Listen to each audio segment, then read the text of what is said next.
Yeah, we've all missed hearing Nathaniel live. It's wonderful. So, welcome to this worship service of the Unitarian Universalist congregation at Shelter Rock. That's actually at Shelter Rock. It's wonderful for us to come together once again inside our worship room after our pause.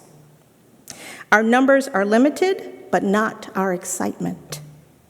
And we continue anticipating and working towards coming together as a full community as soon as possible. I'm the Reverend Dr. Natalie Fenimore. I'm a minister at this congregation with the Reverend Jay Brooks and the Reverend Jennifer Brower, who are elsewhere in the building. Our worship associate today is Janet Bendowitz. Yay! In this congregation, we seek to create loving religious community, to encourage spiritual growth, and to build a more just and joyful world. We seek to restore the balance of our spirits, to celebrate life's joys, and to find the strength to meet our sorrows. You may be new to Unitarian Universalism, and ours is a religious tradition which embraces the wisdom of all faiths and values diversity. We believe in using science, reason, and the gifts of the Spirit to explore life's meaning and mystery. We believe that we need not think alike to love alike. So please visit our website for more information about Unitarian Universalism and the Unitarian Universalist congregation at Shelter Rock. Now, after the service today, as in all Sundays, you're invited to our online coffee hour to meet new friends and to see the faces of friends who you have been missing. This worship service speaks to this month's worship theme, which is Widening the Circle. So let us begin. Let us worship together. And we'll begin by lighting our chalice. Flame, friend of our most ancient ancestors, we kindle you now to make you visible in this time. Yet in truth, you burn always in the unique worth of each person, in the imagination, in the turning of the heart to sorrow and joy, in the call to hope, in the call to justice. Burn bright before us, burn bright within us. These are the words of the Reverend Orlando Brignola.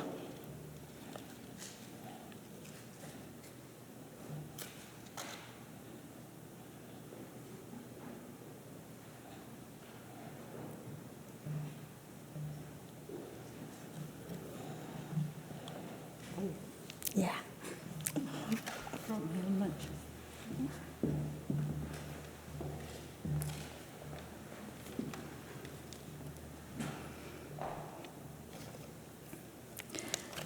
Please join in the words of affirmation.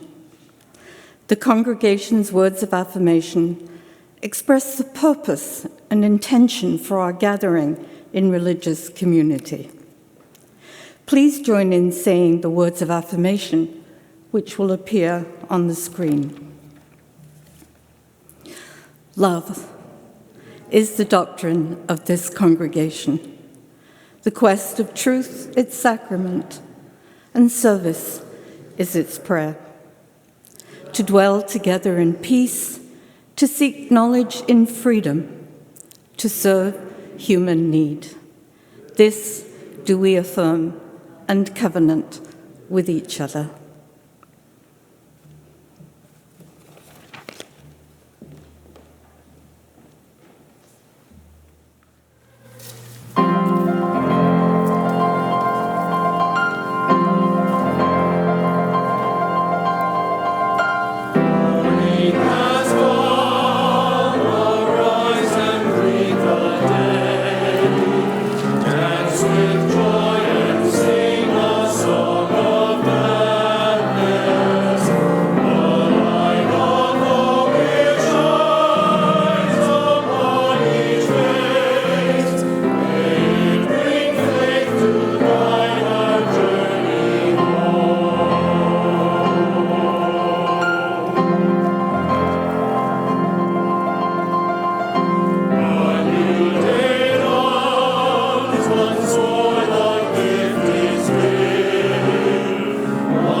Our special collection is for upholding humanity.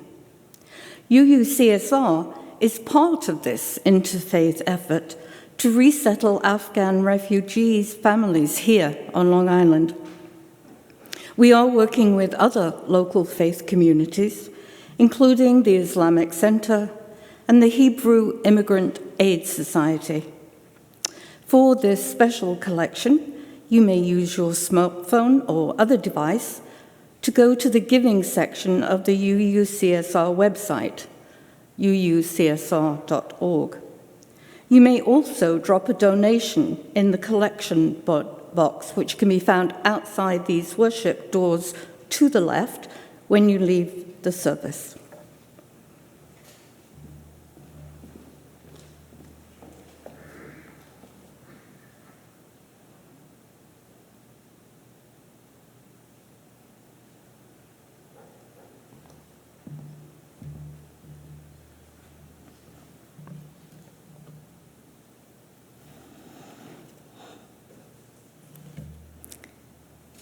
It's good to be together, to share our joys and sorrows.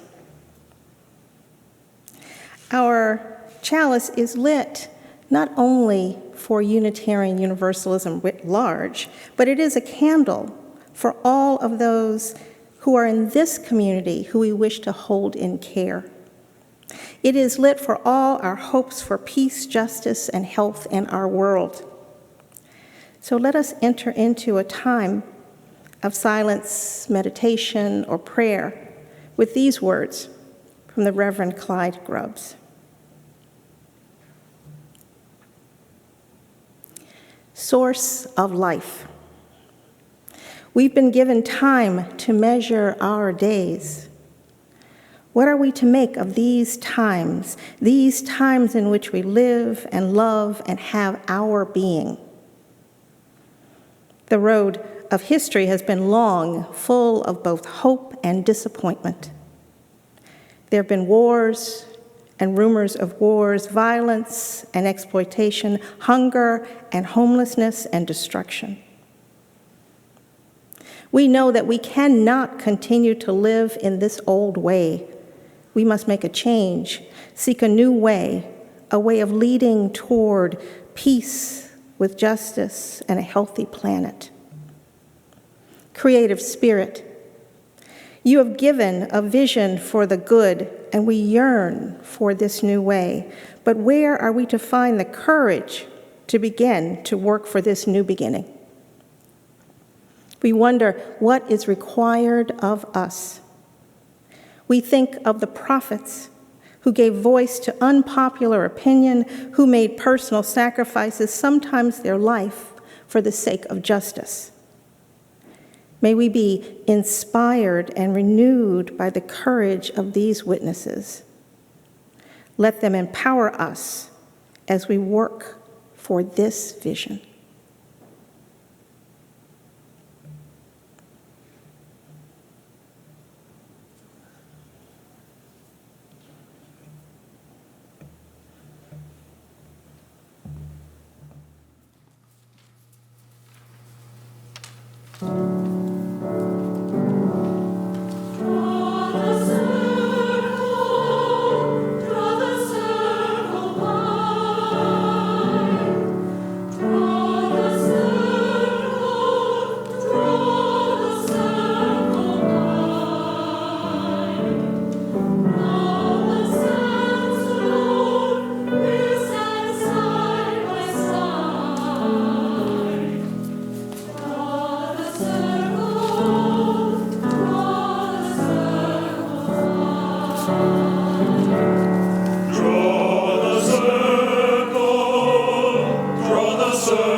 Circle.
You know, the choir is over in the social hall. You'll be able to see them at the end of the service. You can wave and say thank you and all of that.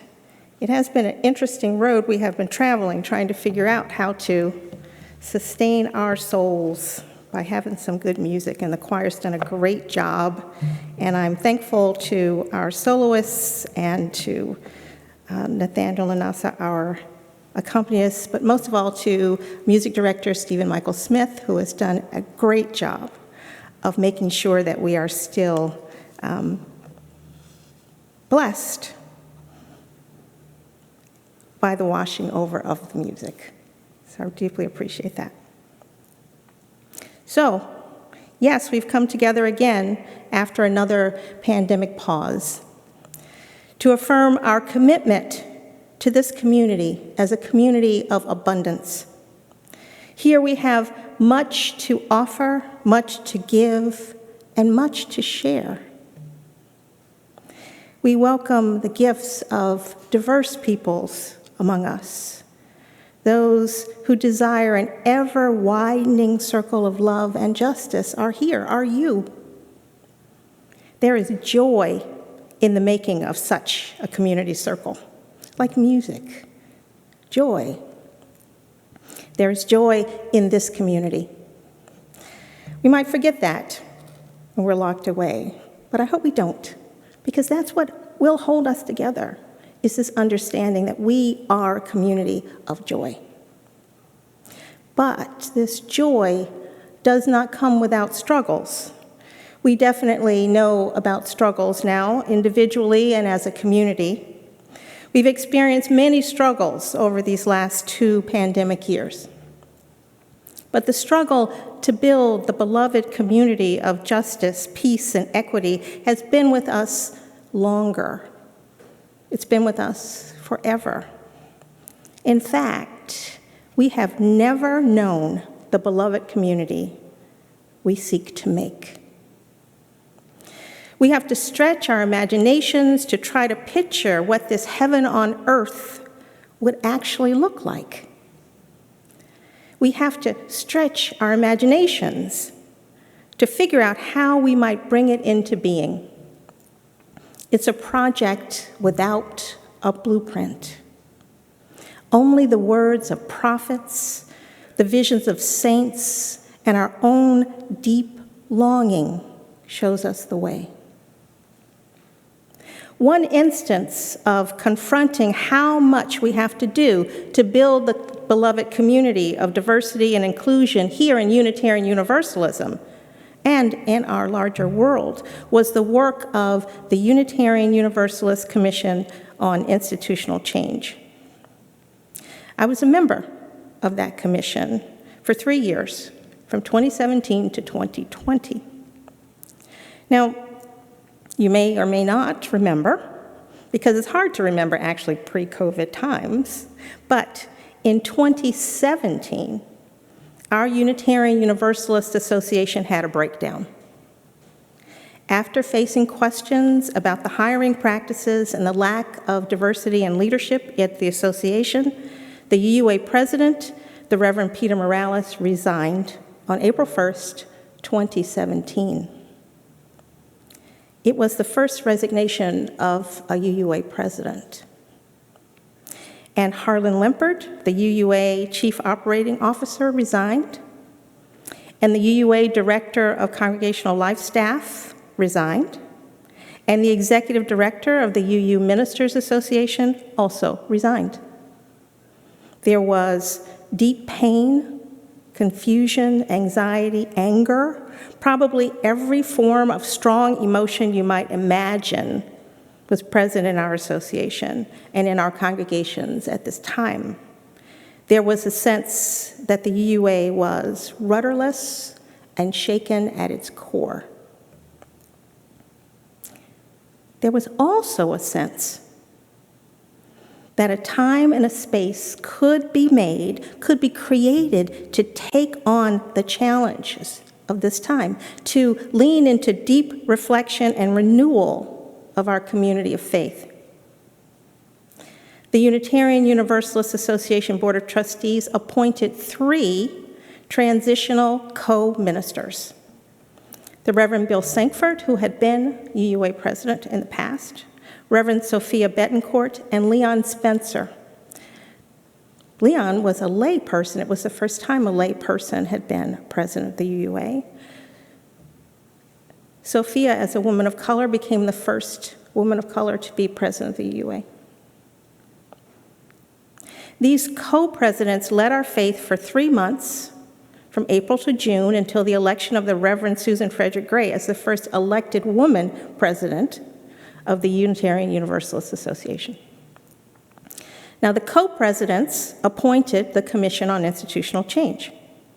The charge of the commission was to examine the power structures and to analyze systemic racism and white supremacy culture within the Unitarian Universalist Association, with the goal of aligning the way the UUA works as an institution more clearly with the principles of Unitarian Universalism. To the UUA and our congregations and covenanted communities, the question was, how do we function as a welcoming, anti-racist, anti-oppressive, multicultural, and multi-generational creative community? So the Commission's final report after 3 years was entitled, Widening the Circle of Concern.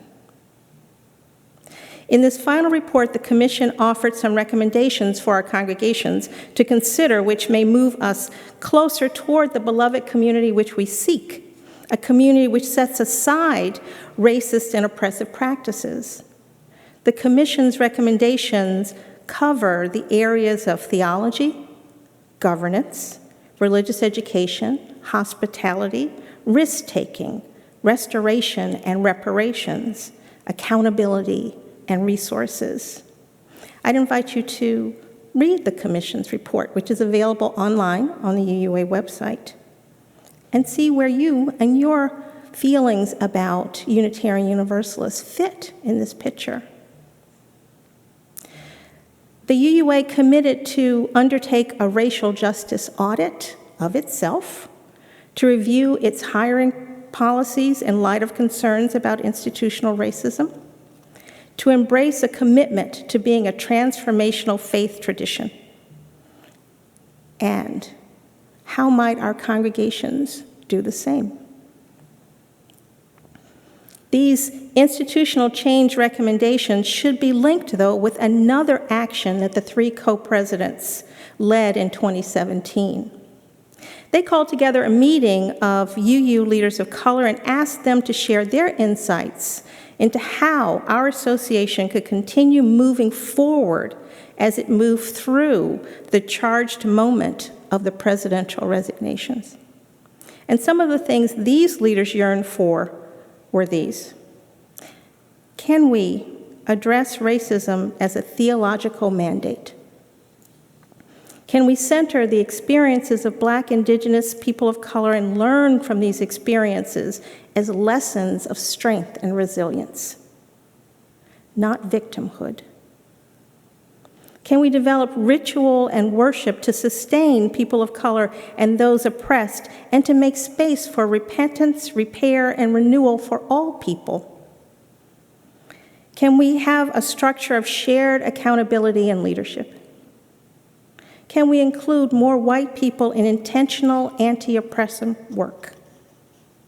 Can we learn the lessons of history and also acknowledge what is new and needed for these times?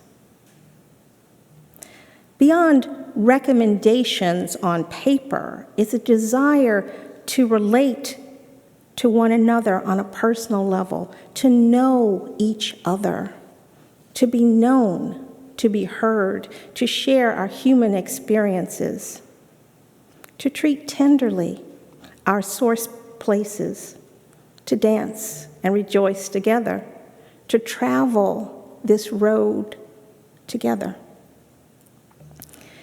While I was a member on the commission, I spent 3 years hearing the stories of Unitarian Universalists, mostly those who felt marginalized by our faith, marginalized because our faith treated them so much like the same that they were treated out in the world. Our faith could treat them badly, with disregard, without generosity or hospitality or welcome. I heard the stories of Unitarian Universalists who did not feel like full members of our community because of their race, or their gender identity, or their gender nonconformity, or their physical abilities. There were stories of pain and sadness, stories of confusion and betrayal. There were also stories of desire, of want. How can the we in our UU communities be expanded and expansive? How can we widen the circle of Unitarian Universalism? How can we widen the circle of this congregation? One thing I personally engage with over the years now is expanding the stories of Unitarian Universalists, which I know and I tell. The story of John Manjiro, believed to be the first Japanese person to live in the United States, and his being welcomed into the Unitarian Church in Fairhaven, Massachusetts. And when I take our 8th graders on our annual UU History and Heritage Tour in the spring, and we visit Concord, Massachusetts, I will include the story of the Native Americans and the free Black people who lived at Walden Pond and inspired the European American Henry David Thoreau. I will tell the story of Lewis Latimer, the son of enslaved people and colleague of Thomas Edison, who founded the Unitarian Church in Queens, our near neighbor congregation.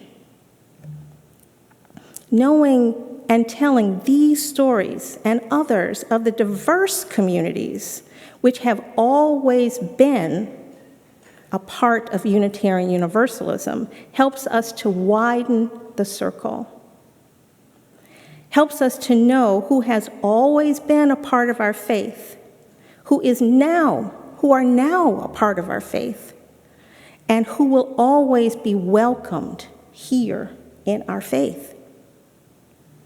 If people hear their stories as part of us and our stories, perhaps they will know that this is their place. Perhaps they will feel more our welcome.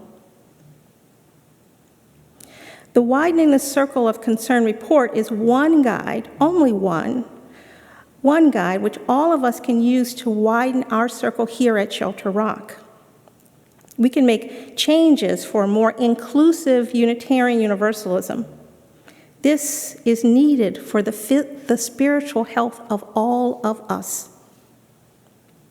It's not only for those UUs who are Black or Indigenous or people of color, not only for those who are differently abled or feel oppressed because of their identity. Those who are of the dominant culture and who receive its benefits will also gain from the wider welcome which the Commission's report envisioned. A Unitarian Universalism which can hold people who are oppressed can also hold people who are tired of being oppressors, who find themselves in a system not of their making, which holds them in unequal relationship with their fellow human beings. In the introduction to her book, The Sum of Us, S-U-M of Us, What Racism Costs Everyone and How We Can Prosper Together, Heather McGee writes, I'm fundamentally a hopeful person because I know that decisions made the world as it is and that better decisions can change it. Nothing about our situation is inevitable or immutable, but we can't solve a problem with the consciousness that created it. The antiquated belief that some groups of people are better than others distorts our politics, drains our economy, and erodes what we have in common. from our schools to our air to our infrastructure. And everything we believe comes from a story we've been told. So she set out on this journey to piece together a new story of who we could be with one another, and a glimpse of the new way we must create for the sum, S-U-M, of us.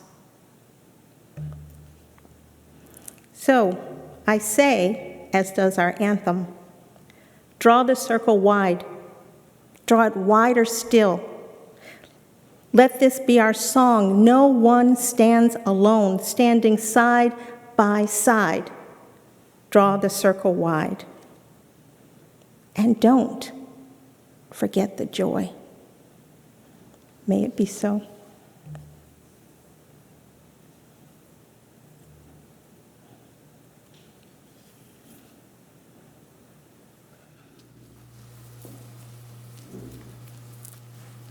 For our closing words, I offer this prayer from Angela Herrera. This is a prayer for all travelers, for the ones who start out in beauty. Oops, I'm sorry, I think I missed a hymn. Did I miss a hymn, Stephen? Okay, go ahead.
And now, our closing words from the Reverend Angela Herrera.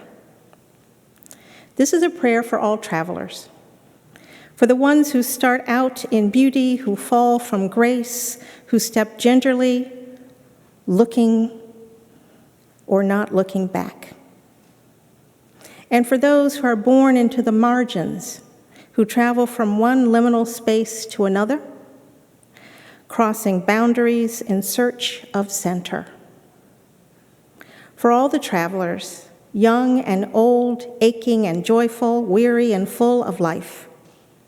The ones who are here, the ones who are not here, the ones who are like you, and they are all like you, and the ones who are different, for in some ways we each travel alone. This is a prayer for traveling mercies, for sure-footedness, for bread for your body and spirit, for water for your safe arrival, and for everyone you see along the way.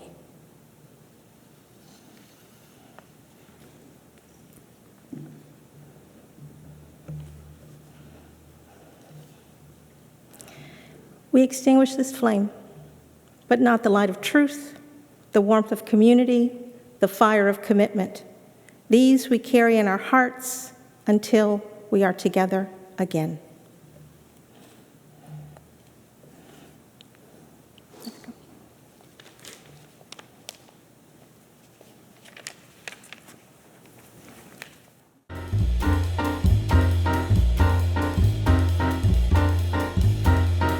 Every time we say goodbye, I die a little.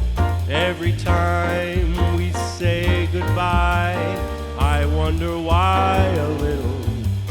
Oh, the gods above me who are always in the know think so little of me, they allow you to go. Every time you're around, there's such an air of spring about you. I can hear a lark somewhere begin to sing about you. I bet there's so many things changing from major to minor every time you sing.